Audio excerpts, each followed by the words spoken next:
कब्रिस्तान में मुर्दे, सच्ची डरावनी कहानियाँ।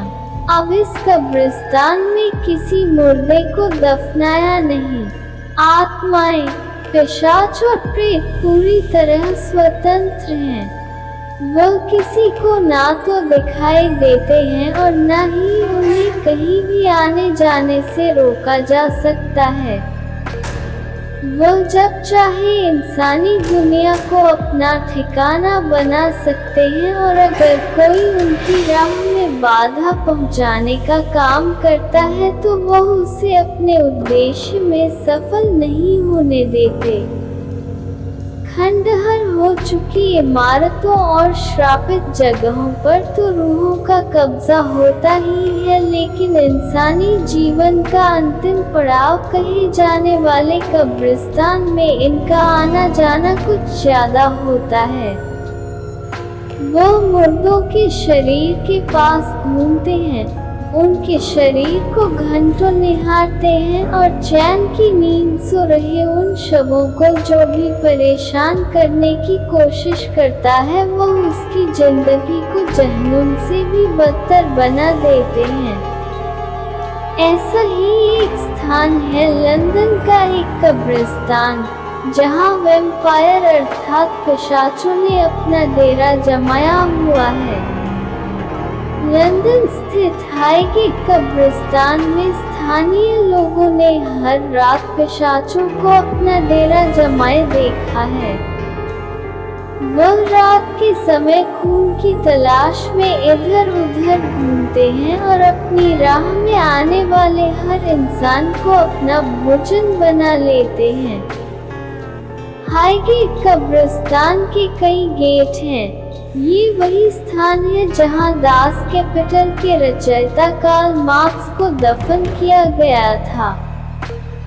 वर्ष 1839 में जब लंदन अत्यधिक मृत्यु दर जैसे हालातों से जूझ रहा था तभी इस कब्रिस्तान को बनाने का काम शुरू किया गया था। लंदन में रोज काफी लोग मर रहे थे जिन्हें दफनाने का स्थान नहीं मिल रहा था। लोग अपने प्रियजनों को घरों के आसपास दफनाने के लिए मजबूर थे, लेकिन ऐसा करने से बदबू और अन्य बीमारियां फैलने लगी थी।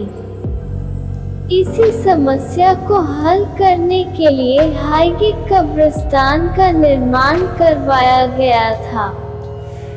हाईगेट कब्रिस्तान में ना जाने कितने मृत लोगों के शरीर दफन हैं, जिनकी रूहें अकाल मृत्यु के कारण इस स्थान पर अपना डेरा जमाए हुए हैं। ऐसा नहीं है कि यहाँ आत्माओं और पिशाचों को किसी खास दिन ही देखा जाता है, बल्कि यहाँ तो हर रात एक खौफनाक खेल खेला जाता है जिसके गवाह कई बार स्थानीय लोग बन चुके हैं, लेकिन इस खेल को देखने के बाद उनके साथ कोई न कोई हादसा भी जरूर होता है, जिसकी वजह से कभी वह इस बात का जिक्र नहीं कर पाए कि आखिर उन्होंने वहां ऐसा देखा क्या था। 1970 की बात है जब स्कूल में पढ़ने वाली 2 छात्राओं ने ये दावा किया था कि उन्होंने कब्रिस्तान के किनारे पर वैम्पायर को देखा है। इस घटना के बाद वहां घूम रहे एक प्रेमी जोड़े ने भी एक वैम्पायर को देखने की बात स्वीकार की। उनका कहना था कि कब्रिस्तान के तीसरे गेट के पास उन्होंने एक अत्यधिक लंबे चौड़े आदमी को देखा था जो एक इंसान का खून पी रहा था। उसे देखकर उनके होश उड़ गए और वो भागने लगे। वह वैम्पायर धीरे धीरे उनके पास आने लगा, लेकिन किसी तरह वो अपनी जान बचाकर भागे।